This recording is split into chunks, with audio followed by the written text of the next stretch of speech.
Hey, I'm Darlene and you're watching a rapid fire art tutorial. In this video, I'll show you an easy way to draw a realistic eye using budget-friendly tools. I'm using a 2B dollar store pencil, but you can use an HB school pencil if you prefer. Use any eraser of your choice. I recommend kneadable erasers for precision. You can learn how to make one in the link below. And to blend, I'm going to use a regular facial tissue. Let's get started. We're going to start with a simple trapezoid shape to help us draw the eye outline. I think it's similar to the shape of an eye, so we can use it as a rough guideline to very easily draw our eye over top of. You can tweak and morph the shape however you want to get a unique shape that appeals to you. If you struggle with drawing masculine eyes, try a very narrow shape, since narrow eyes are correlated with high levels of testosterone in males. I'm going with this shape. It's roughly 10 by 3 centimeters, in case you're wondering. Once you have your shape, let's go over to the bottom left and draw the inner corner of the eye. It can have sort of a U or V shape to it.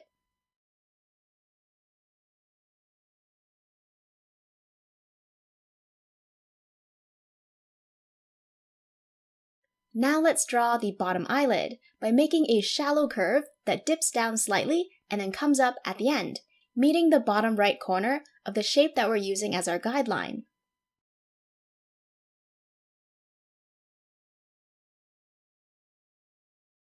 When we get to the top eyelid, we're just going to round off those corners.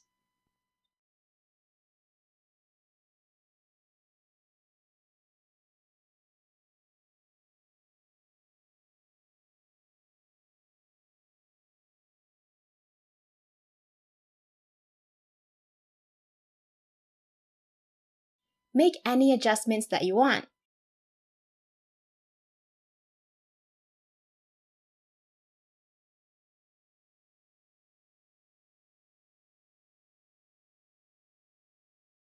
And then finally erase all the unneeded guidelines to clean up your drawing.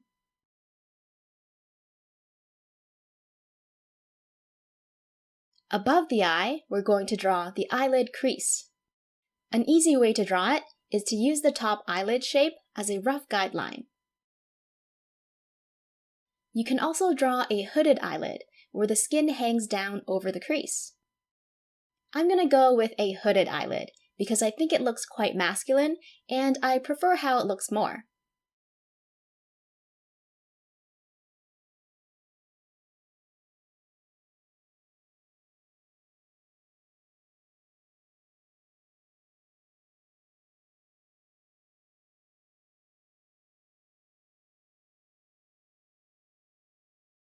Over here by the tear duct, draw 2 curved lines.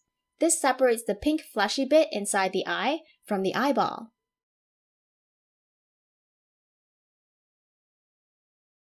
Now let's draw the iris. It's about half the size of the eyeball. If you want, you can totally make a rough estimate and go ahead and draw your iris. But if you want to be more precise, you can measure from here to here using a ruler. Divide that number in half. Now you know exactly how big to draw the iris. Mark where you want your iris to be positioned, and then draw it within those boundaries. For a realistic iris, avoid drawing 2 bracket shapes, and instead, draw a full circle.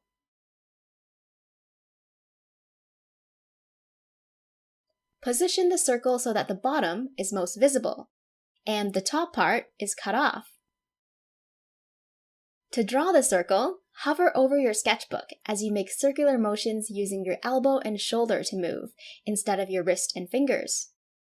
Once you're confident with the shape, lower your pencil till it touches the paper.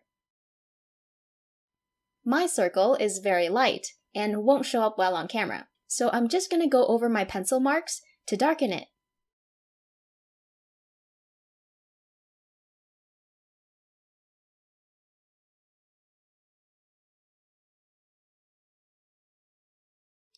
Don't erase the top part of your iris yet. The next step is to draw the pupil. Locate the very center of your iris and draw a circle. You can find the center by drawing a cross through the iris. The intersection between the two lines is the middle. The size of the pupil depends on how much light is entering the eye. It gets wider in the dark and smaller when it's bright out. So the size is up to you and how much light you want in the scene. Speaking of light, we have to decide on where we want the light source to come from. I'm going to have my imaginary light come from the top left. This decision is going to affect how I shade the entire eye, so you can choose whichever direction that you want. Since my imaginary light source comes from the left side, I'm going to draw a highlight in my eye in the top left. I'm going to draw a reflection from a rectangular light source, like a window. But you can choose any shape that you want for this step. It could even be a reflection from a round ceiling light or a ring light, etc. I'll go with the window shape. Since the eyeball is round, the rectangular reflection is going to look skewed as it wraps around the curvature of the eyeball. This will help give off the illusion of roundness in our drawing. You can make the shape more unique by throwing in a few silhouettes, such as the silhouette of a person, a plant, or just a simple gradient. Once you're satisfied with how the reflection looks, go ahead and shade the pupil. We want to shade it as dark as we can. If you have a set of pencils, use a very soft one, like a 6B for this step. If you only have an HB or number 2 school pencil, you will need to press quite hard to get a very dark value. Now let's shade the iris. Since my light source comes from the top left, and the iris is actually like a concave bowl shape, I'm going to shade the top left side darker because it faces away from the light. And over here, the iris curves back out, making it face directly toward the light, so it's going to appear lighter. Before shading, make sure your pencil strokes are not scratchy and thin. Scribble on a scrap sheet of paper until your strokes become thicker, and then use that to shade. We want to keep our strokes as close together as possible to make our shading look smooth, and thin pencil strokes will make that task very difficult. Shade your iris darker or lighter depending on the eye color or shade that you want.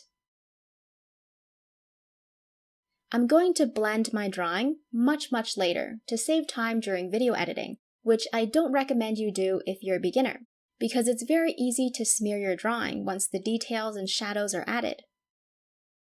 Now, you don't have to blend your drawing at all, but if you want to, I recommend you do it as you shade each layer or every few layers of graphite, and definitely before you add any fine details such as the eyelashes, because they can be smeared pretty badly.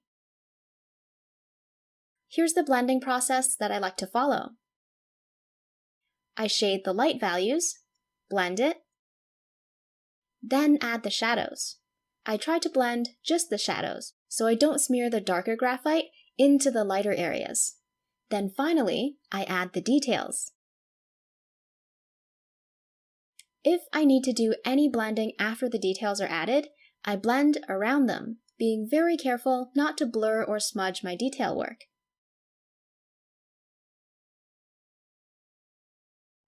Once detail work such as eyelashes are smudged, it may be quite difficult to recover. Alright, moving on.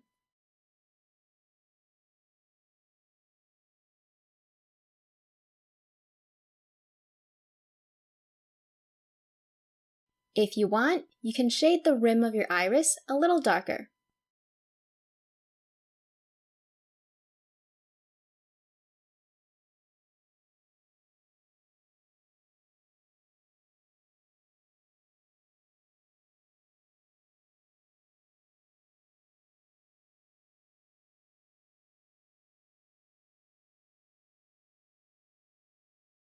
Continue shading your iris until it's as dark as you would like.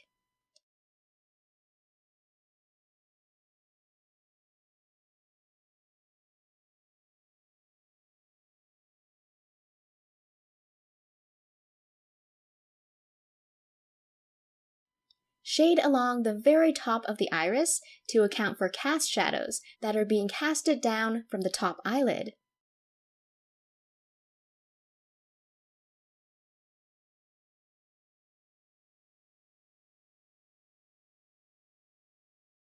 You can stop here, or you can add some additional detail to the iris. Draw some faint lines that radiate from the center of the pupil. That's just an example. You'll want to make the spokes look more randomly spaced instead of evenly spaced. It'll help if you start your stroke from the center of the pupil and work your way out.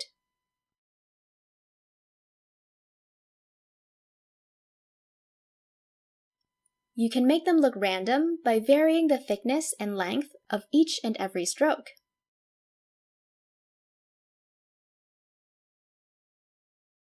You can make the eye look even more interesting by shading around the rim in a random wave-like pattern, but this is also optional. To do this, start from the very edge of the iris and flick your pencil inward, feathering out the end of each stroke so that it fades out nicely.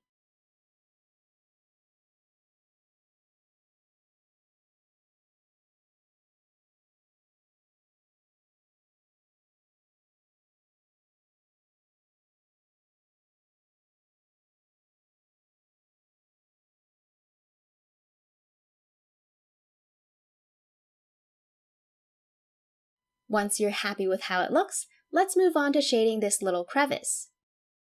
Shade a light layer of graphite in here, and then shade darker around the edges.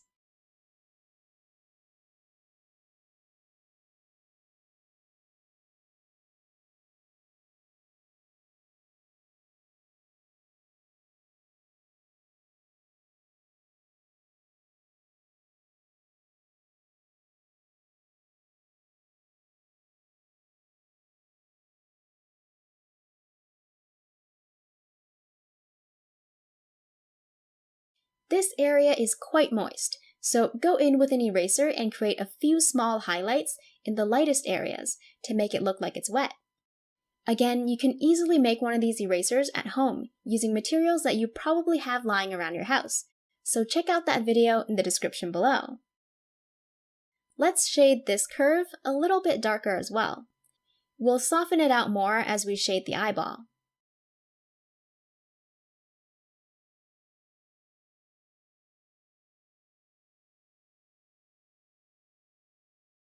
Alright, let's shade the rest of the eyeball.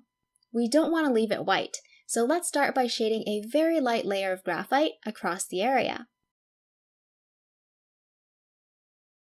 Try shading in a curved pattern, making your pencil strokes follow the contour of the spherical eyeball shape.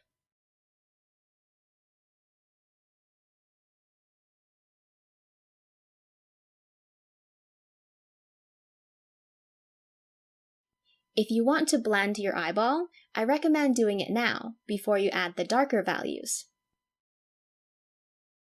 Okay, now let's add some shadows on the far left side to show that the eyeball is round. The brightest area will be wherever the eyeball faces the light directly.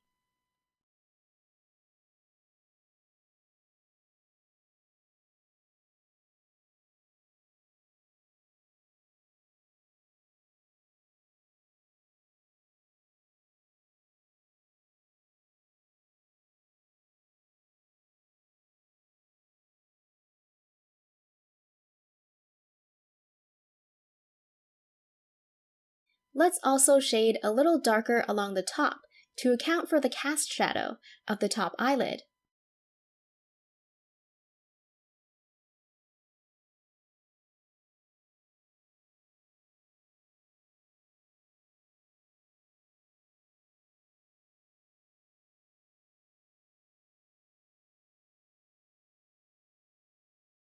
And then we'll also slightly shade the bottom part of the eyeball as well, because it curves away from the light.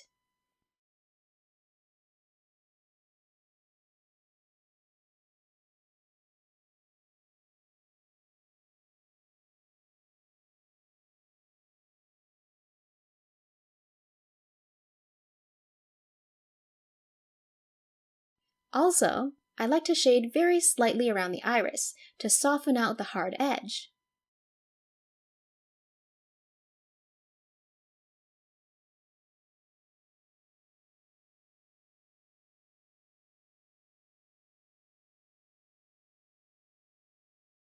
Now I'm going to move onto the other side of the eyeball, starting with a light layer of graphite. If you find it difficult to shade using curved lines, you can shade using straight lines instead. The thing with straight lines is you want to be extra careful not to let any gaps show through when using this shading technique. If the individual pencil lines are apparent, they will make the eyeball look flat. That's why I recommended the curved lines, which are more forgiving. Just like we shaded the other side, we're going to add a cast shadow along the top. A shadow along the bottom,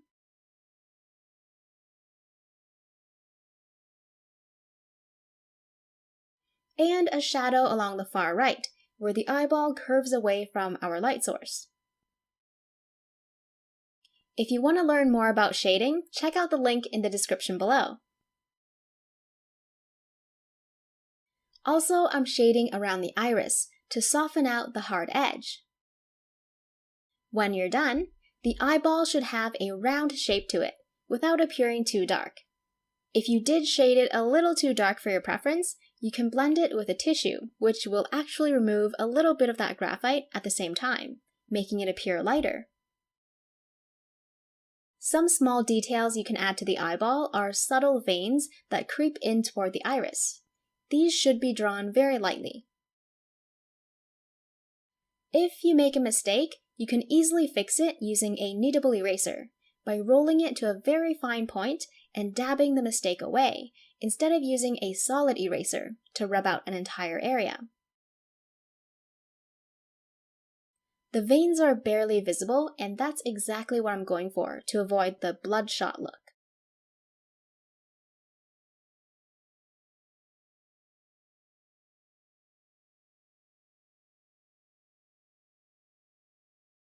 We're done with the inside of our eye for now. Let's move on to shading the skin. I'm going to start with the bottom lid. There's a small ledge that will be visible along the bottom eyelid from this angle, and I'm going to use a circular shading technique to outline this ledge.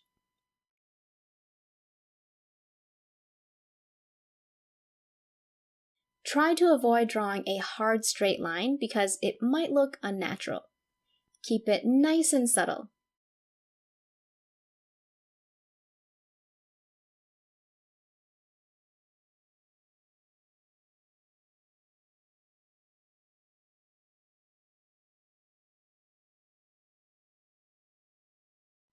Next, I'm gonna lightly shade around the inner corner of the eye.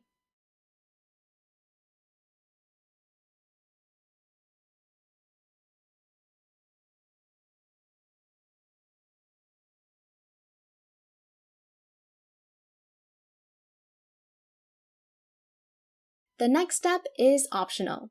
You can add an eye pouch or a bag under the eye if you like. Just go from this shadow and create a curve that stretches all the way to the other corner of the eye.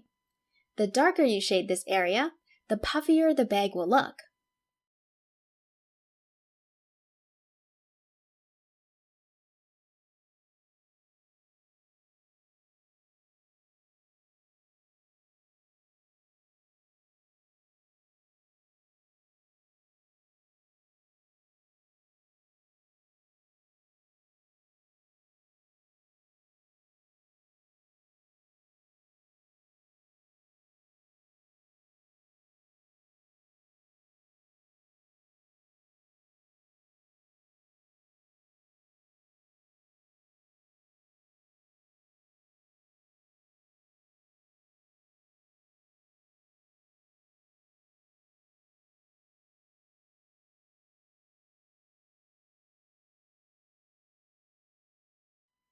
And then you'll want to shade the rest of the eyelid, just slightly.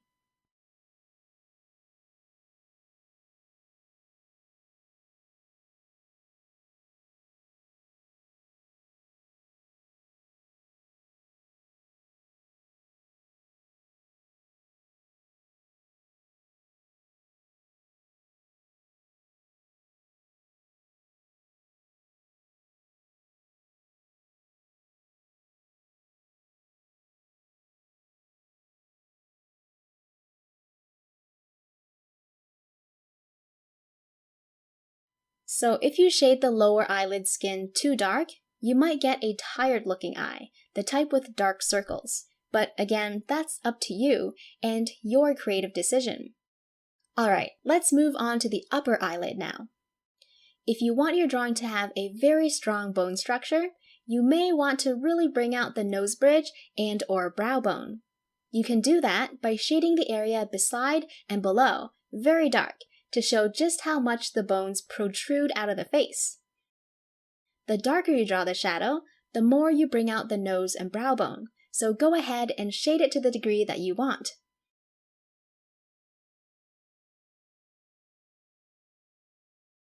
I like to work my shading up in layers, making several passes instead of shading it to the full level of darkness right off the bat.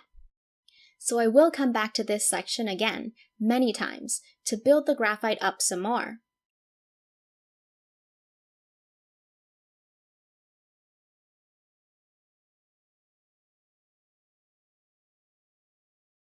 If you want to learn more about the differences between male and female facial features, check out the video in the description.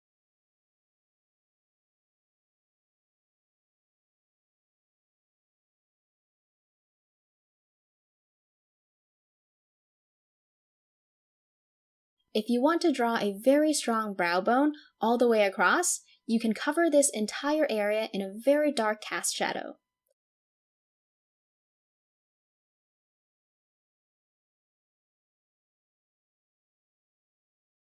The skin above the eyelid crease curves inward, away from the light, so we're going to shade that section a little darker.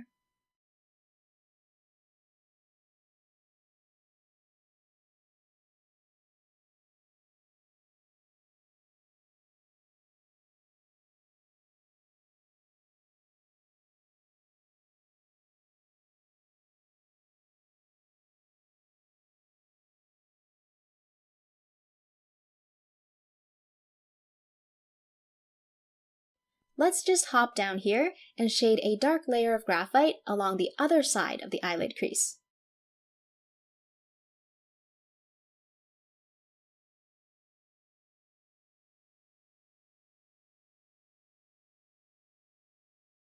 Allow your shading to lighten up gradually as you work your way down, where the skin starts to curve back out and face toward the light.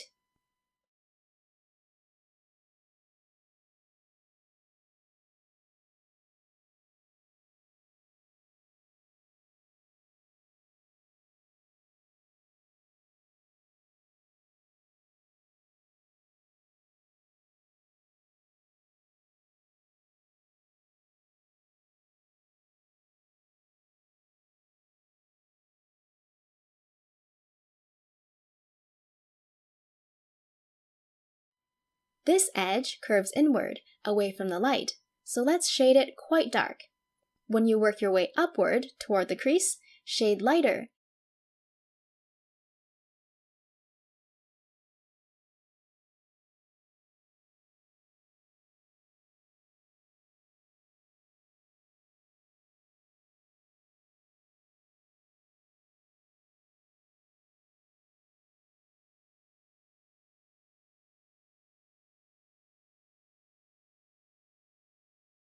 If you're enjoying this video so far, please subscribe to my channel and hit that like button if you want to see more videos like this.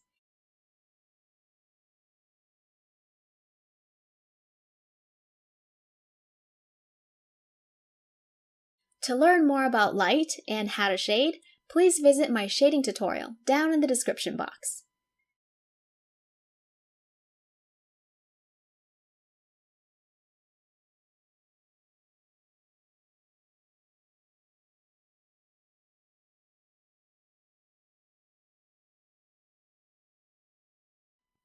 Once you're done, let's add an extra layer of shadow along the far right side of the eye to indicate that the eye is curved. It's curved away from the light.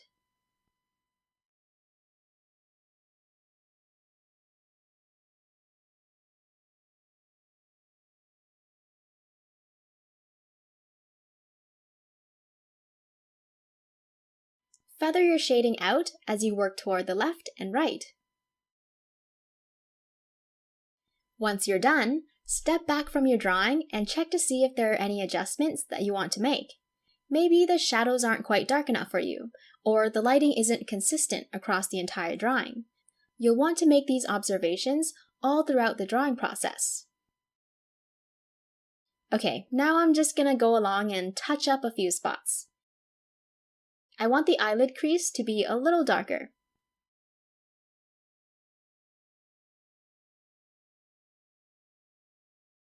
And I want to darken this area of the bottom eyelid.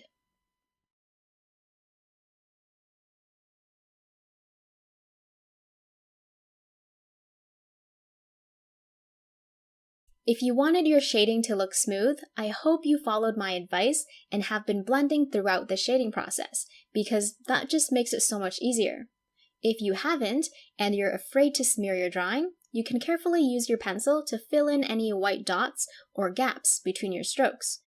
And if you have any dark blemishes, you can use your kneaded eraser to lift those away until the drawing is as smooth as you can get it, and then skip to the section on drawing eyelashes.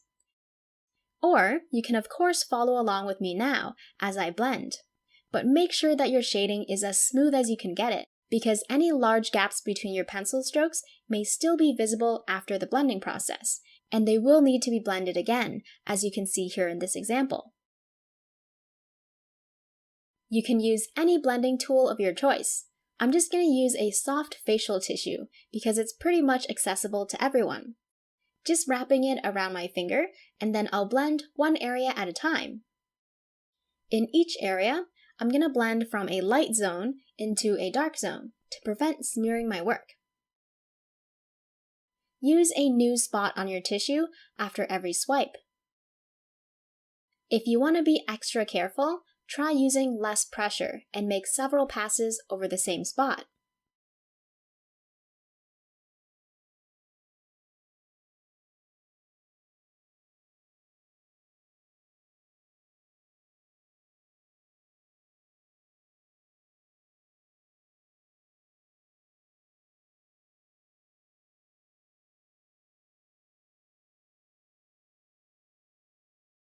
If you're working in a large area, you can use more of your finger's surface area to cover more ground. In smaller areas of your drawing, you can reduce the amount of contact by using just the tip of your finger, or by using a smaller finger. If you want to blend a very narrow or tight spot on your drawing, you can fold your tissue in half twice, and then fold it like so into a triangular shape until you get a pointy and stiff blending tool.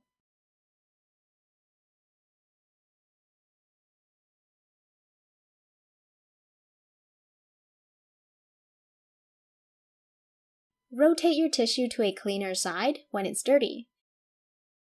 Or you can unravel the tissue and fold it again using a clean spot. It's a little tedious, but it is a very cheap option. And you can even use toilet paper.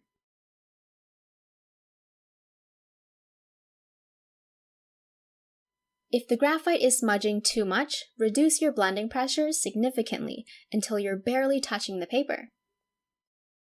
You want to be very patient when blending, because it's very easy to transfer that graphite. To demonstrate my point, you can see here with the amount of graphite that I have in my tissue right now, I can actually use it just like a pencil to draw something. Here I'm using my blending tool just like a pencil to add graphite to my drawing.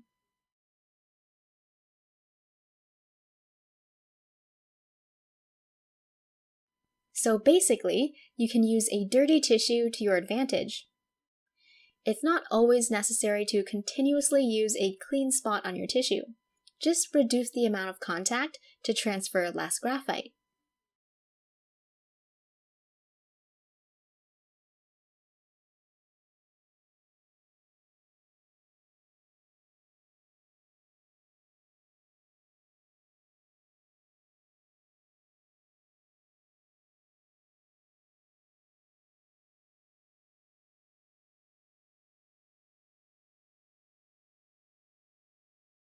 When blending more detailed areas, like the iris, try following the lines that you've created, if there are any, so that the details don't become messy.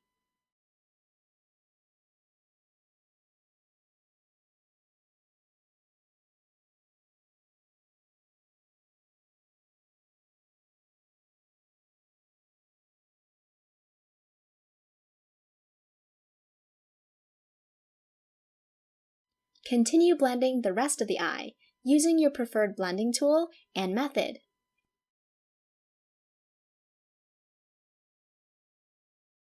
If you get any smudges or blemishes, roll your kneaded eraser to a fine point and lightly dab the mistake away.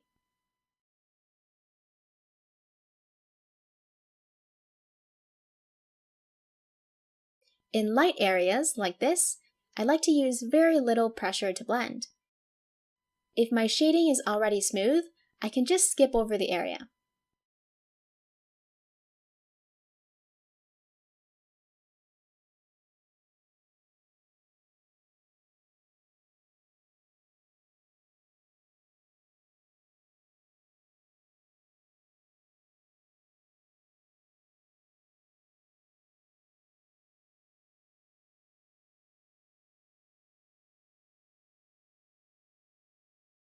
Lastly, I'm going to blend the lower eyelid, going from light to dark.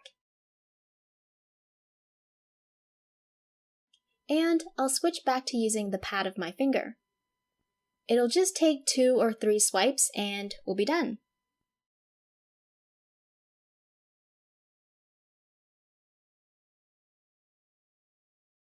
Once you're happy with the result, you can move on to the next step, which is drawing the eyelashes. We're going to work on the lower set of eyelashes first.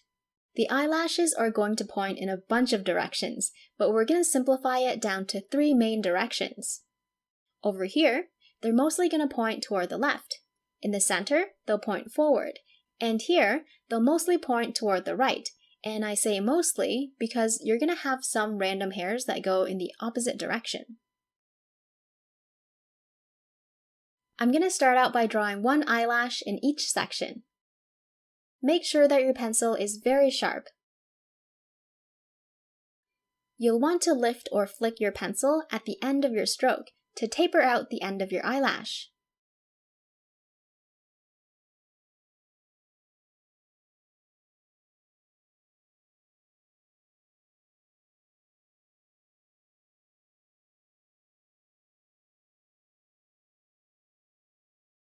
Next, we're going to fill the spaces between each of the 3 hairs that we just drew, making sure to gradually change the lash direction for a smooth transition from one section to the next. Before you start, here are some tips. Try to stagger the eyelashes so they don't look as though they're growing in a perfectly straight row. Also, we want to avoid drawing all the eyelashes parallel to each other, because that isn't going to look very natural. Instead, we can have them taper together, overlap each other, or just vary the amount of curvature, so you can have some hairs that are really curved and others that appear almost straight.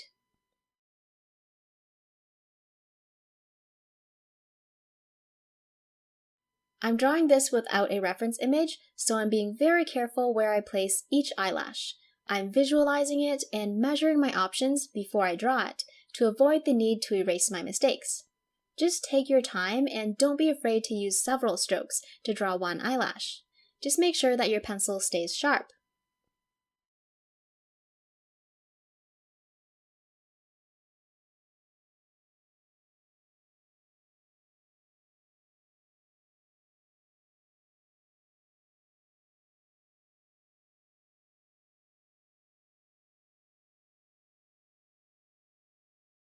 Every now and then, just step back from your drawing so you can zoom out of the specific area that you're working on to see the drawing as a whole. It'll help guide you to make better decisions with each and every pencil stroke that you make.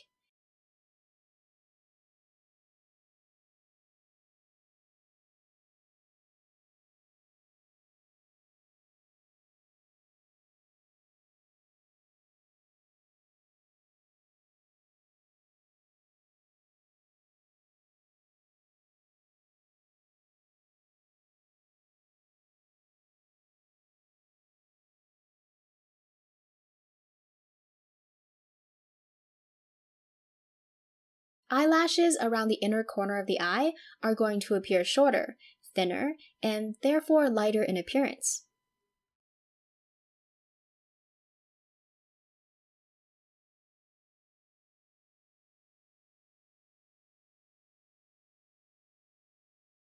Once you're done, we're going to create some texture and shadow along the base of each hair using a random circular motion, just very gently.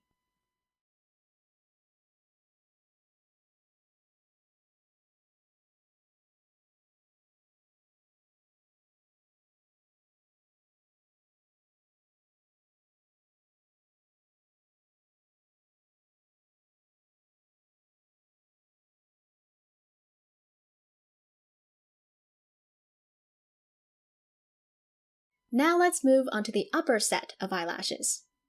Again, they're going to point in 3 main directions. You can point the lashes up or down. Here's an example for each. I like to draw downward pointing lashes for males because I think it looks more masculine, but you can choose whichever direction that you prefer. We're going to avoid drawing eyelashes that look like straight cartoon sun rays, and instead draw these candy cane or J-shaped lashes. If the motion is awkward for you, you can always practice this flicking motion on a separate sheet of paper first. Again, we're going to start by drawing 1 eyelash in each section, and then we'll fill in the spaces in between, making sure the direction of each lash changes gradually as we go from one section to the next.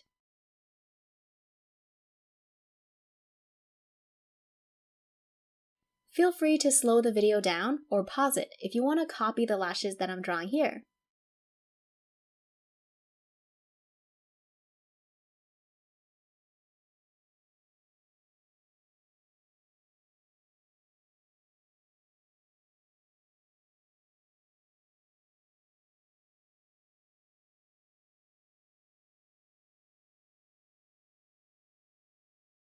On the leftmost part of the eye, draw those lashes shorter, thinner, and lighter.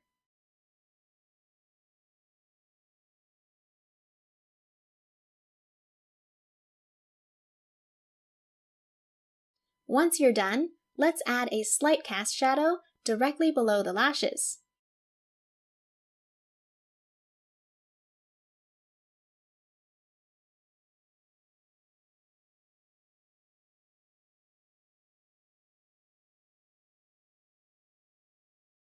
And we're going to go along the root of each eyelash and do that circular motion shading, very subtly, just to add some additional texture to the skin.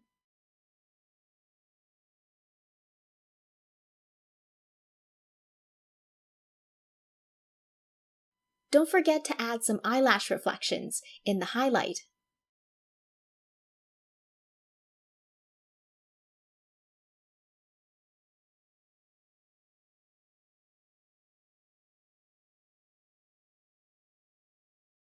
Time for some final touch-ups. Have a look at your drawing from afar and see if you'd like to make any improvements, such as elongating some eyelashes, doing some touch-ups on your shading work, etc. I'm going over the highlights over here to brighten them up and make the eye look more watery.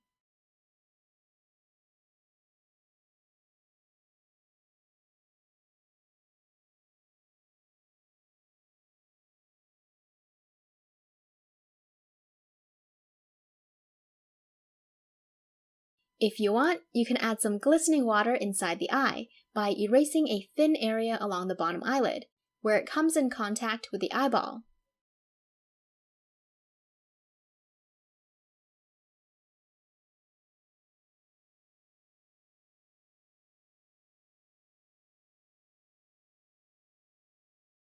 I think the window reflection in my eye looks too bold and intense for my personal preference, and it takes away from the rest of the drawing.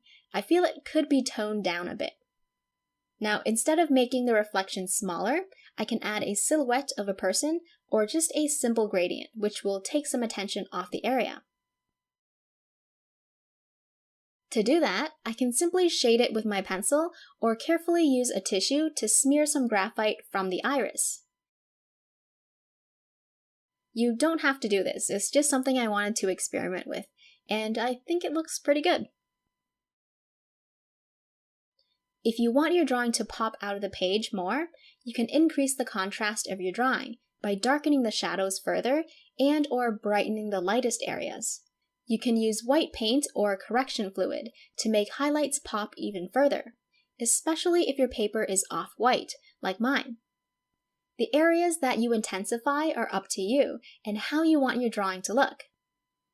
Here I'm flattening my kneaded eraser and dabbing along the lightest parts of the iris to bring out more of that detail.